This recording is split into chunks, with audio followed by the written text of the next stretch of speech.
Drought is periods of time where we have low levels of precipitation or no precipitation at all and higher levels of evaporation. So typically in our region we'll see periods of no rain and higher temperatures, and that results in our water levels starting to drop, both surface water and groundwater supplies.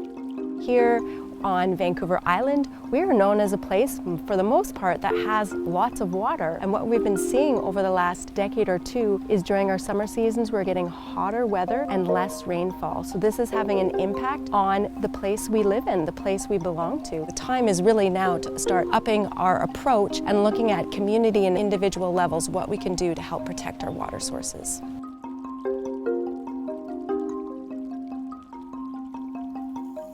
Individuals can take action around being prepared for drought in considering how and when they use water and being really mindful of watering restrictions and only using what you really need. Reusing potable water, taking shorter showers, or looking at the ways we use water in our homes. We can start rethinking how we landscape, pick plants that are more drought resistant. We also need to understand that water costs money, and there is a need for, allocating community resources to improving infrastructure. At the community level, we can push for and support our local communities in making decisions around putting water conservation practices in place. And we can also look and support ways for water governance decisions to be made at a local level, because we can see and feel the impact of drought when we are living in the community and see the impact of it all around us.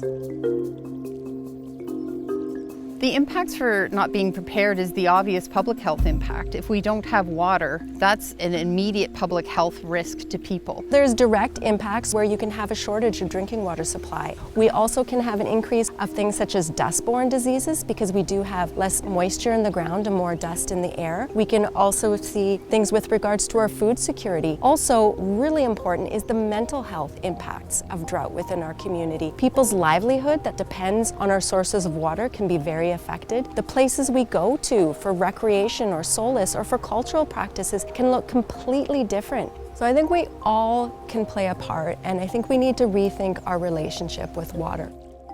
One of the teachings that I've learned from my family and fellow community members is halitin staka, which means water is life. Water is what makes us strong. And so it's really critical. It's an important part in the foundation of our health system. So we need to take care of water so it can also take care of us.